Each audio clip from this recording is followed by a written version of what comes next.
MSC Cruise Line today announced that they plan to nearly double their cruise cabin capacity in the United States for the 2023 and 2024 cruise season, bringing 5 total ships. Also, Carnival Cruise Line has announced a partnership with the Kennedy Space Center, that's NASA for those of you who aren't in the know, to bring space-related childhood programming on board their ships. This is going to be a cool one if your kids love the space camp. Plus, Bermuda continues to nickel and dime cruisers. We'll give you the full update on that one. And while Hurricane Ian didn't touch the port of Nassau, its effects were surely felt there. Let's roll the intro.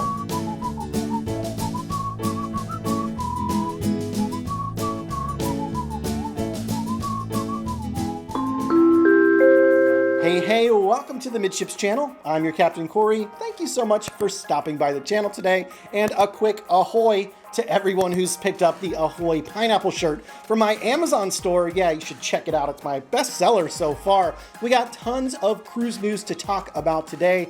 MSC, they're bringing some heat in 2023 and 2024 here in the United States. They're gonna bring a total of 5 ships. Let me see if I can remember these off the top of my head. The Divina, the Magnifica, the Meraviglia, the Seashore, and the Seascape. You know, if you've subscribed here to the channel for any amount of time, you probably have noticed that I've taken 5 or 6 MSC cruises now myself. I really find them to be the best value in cruising at the moment, as far as what you get for what you pay for, your ability to get into a nicer room with, say, a balcony or an ocean view for not a lot more money.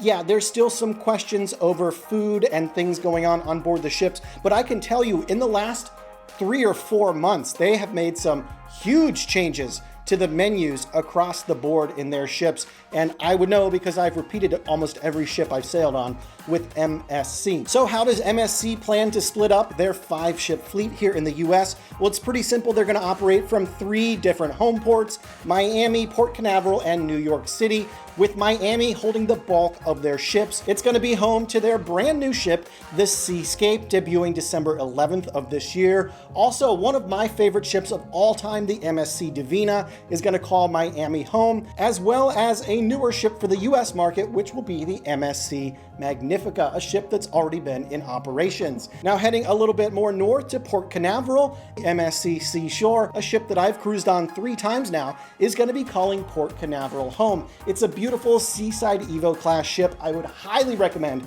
checking out the Seascape. And rounding out the MSC fleet here in the United States will be the MSC Meraviglia, all the way up in the Northeast, out of New York City. And with all 5 of these ships put together at double occupancy, MSC will be able to host 25,000 cruisers simultaneously across 5 ships. So there you have it. That's the T for MSC. Let me know your thoughts in the comments below.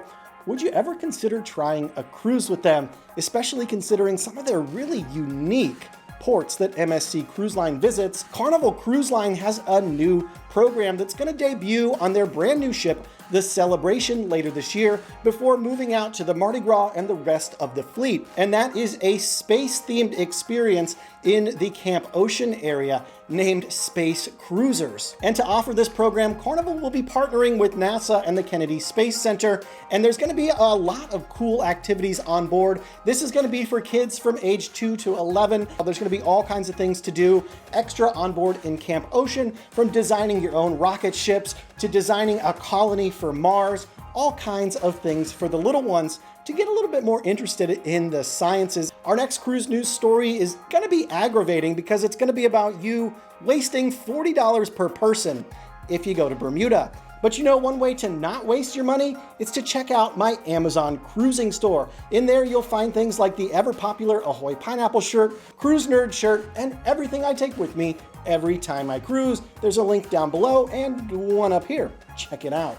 Now, for those of you who aren't in the know, the island of Bermuda has been a little bit hesitant to remove COVID-related policies and procedures. Anyways, they've been charging cruisers $40 per person to come into Bermuda. Even if you don't get off the ship, you've had to pay that. And you have to go on a travel and tourism website and fill out an application for everybody that's coming to Bermuda and pay that $40. Well, fast forward, Bermuda said at the end of this month, they're gonna be removing all of their COVID-related restrictions around vaccination and testing and all of that to come into Bermuda. However, they are not going to be removing the need for you to go online and pay $40 per person to come into their country. So is this just a frustrating cash grab at this point? Because all I can think about are the $250,000 worth that Bermuda earns on average for every 2 cruise ships that call there in Bermuda.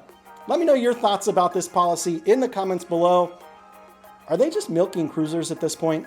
The port of Nassau, Bahamas, one of the most popular cruise stops in all of the Caribbean, if not the most, saw an extra 17,000 cruisers over the past month as a result of Hurricane Fiona and Hurricane Ian changing so many cruise itineraries throughout the Caribbean. Cruise operators like Carnival, MSC, and Virgin Voyages all called on Nassau, Bahamas. So if you made it this far in today's episode, make sure you're subscribed to the channel with the thumbs up button smashed.